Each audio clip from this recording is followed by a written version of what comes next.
기원전 약 2000년경 중국에는 한나라가 있었습니다. 중국 사학계에서는 실존을 인정하지만 제대로 된 문헌 자료가 남아있지 않은 일종의 반전설 같은 나라죠. 다만 모든 나라의 고대 역사가 그렇듯 한나라에도 흥미로운 이야기가 참 많은데 한나라를 건국한 것은 우임금인데 그의 가장 큰 업적은 해마다 홍수로 백성들을 고통스럽게 했던 황하의 물길을 다스리는 치수 사업에 성공했다는 점입니다. 지금으로 따지면 홍수가 잘 발생하는 지역에 수도관이나 댐을 세워 이를 컨트롤한 것인데 그게 뭐 별거나라고 생각할 수 있지만 황하가 어떤 강인지 알면 다르게 보입니다. 늘 누런 흙탕물이 흐르는 황하는 중국에서 장강 다음으로 긴 강으로 쿤룬 산맥에서 발원해 중국 한복판을 관통 5,464km를 지나 바다로 흘러듭니다.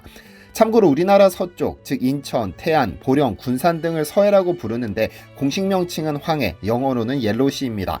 우리나라를 기준으로 볼 때 서쪽에 있어 서해라고 관용적으로 부르는 것이고 우리나라에서 오랫동안 사용되어 굳어진 명칭이므로 틀린 것도 아닙니다.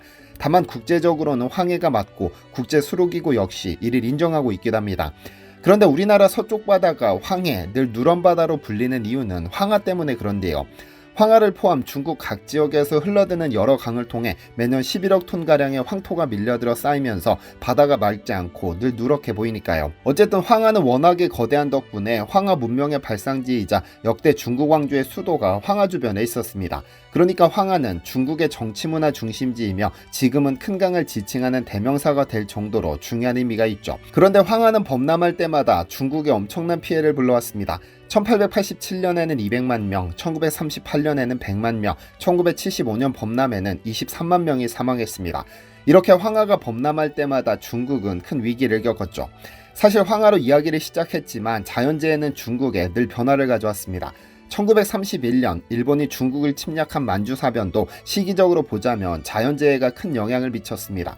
1930년까지 지독한 가뭄이 이어졌던 중국에는 그해 겨울 대설과 한파가 쏟아졌습니다. 봄이 오자 한파는 끝났지만 눈이 녹으면서 홍수가 일어나 황하와 장강 주변을 덮쳤죠. 그해 여름에는 9개의 태풍이 연달아 상륙했고 600mm가 넘는 폭우로 장강은 관측 이래 최대 수위를 기록했죠. 마을과 농토가 홍수에 휩쓸렸고 수도 난징은 침수됐습니다. 이 기간 사망자는 최대 400만 명, 이재민은 최대 5,300만 명이 발생했습니다. 이 혼란을 틈타 일본이 만주사변을 일으켰죠.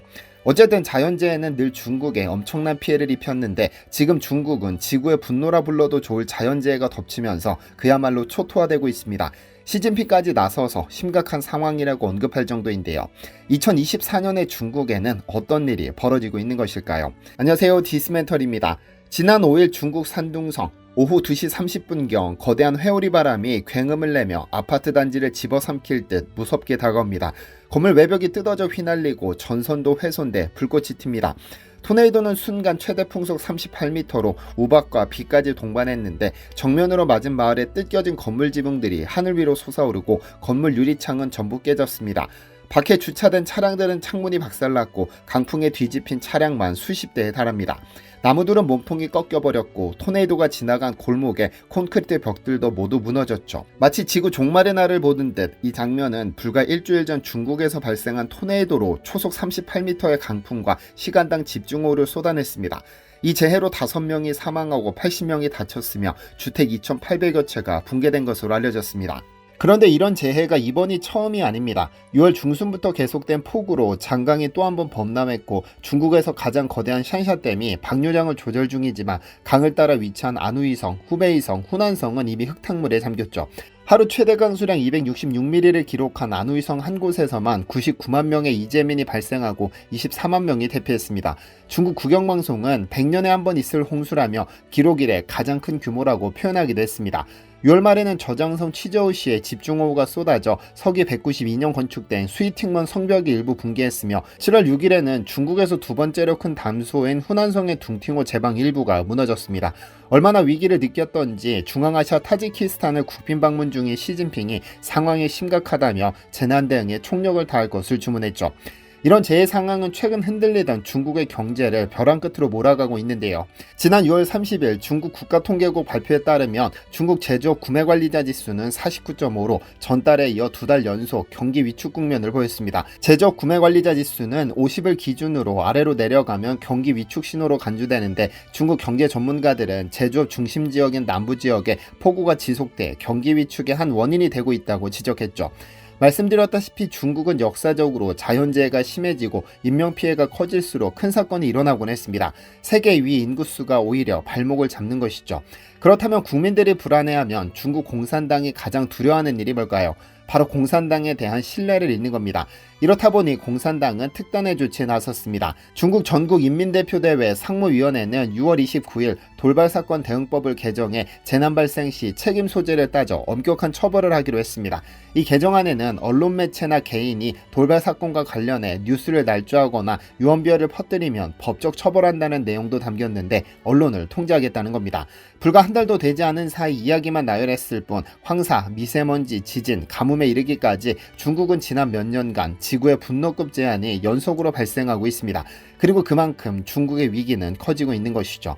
그렇다면 중국에는 자연재해가 유독 많다고 느껴지는 이유는 뭘까요? 사실 중국은 지형적인 특성상 자연재해가 특별히 많습니다.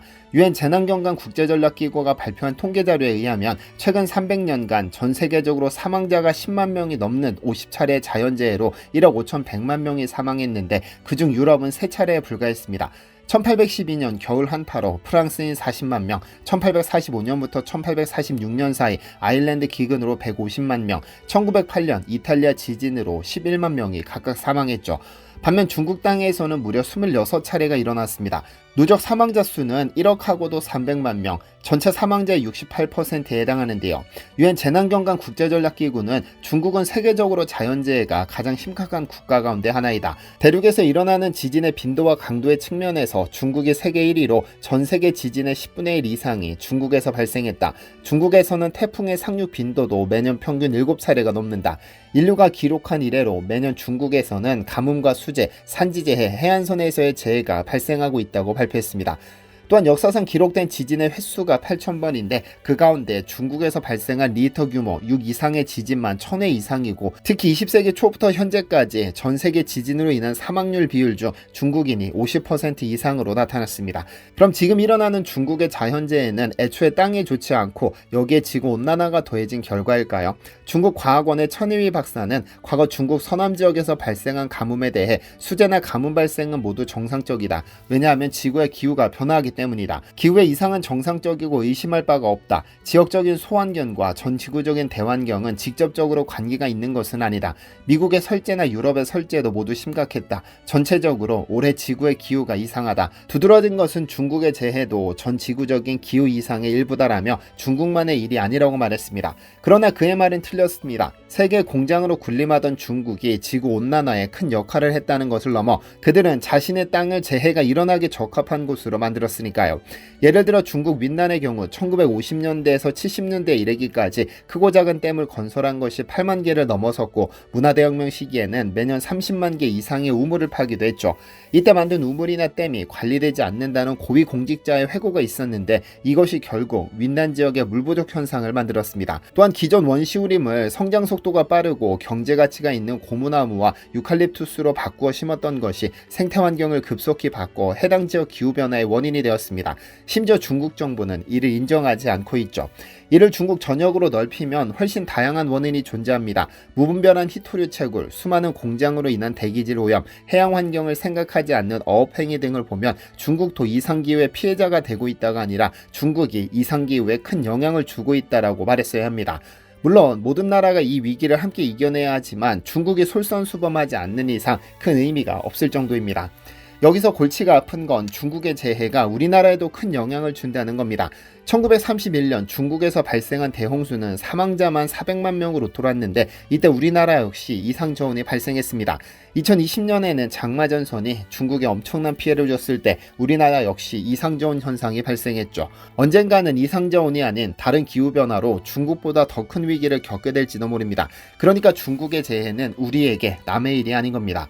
과연 중국은 계속되는 자연재해를 어떻게 이겨낼 수 있을까요? 그리고 이런 사태가 중국 공산당 권력에 어떤 변화를 가져올까요? 그리고 우리는 중국으로부터 파생되는 기후위기에 어떻게 대처할 수 있을까요? 시청해주셔서 감사합니다. 디시멘터리에서는 여러분의 제보를 기다립니다. 제 채널에서 다뤘으면 좋겠는 뉴스 또는 널리 알려졌으면 하는 영상은 디시멘터리 네이버.com으로 보내주시면 소중히 제작하겠습니다. 시청해주셔서 감사합니다.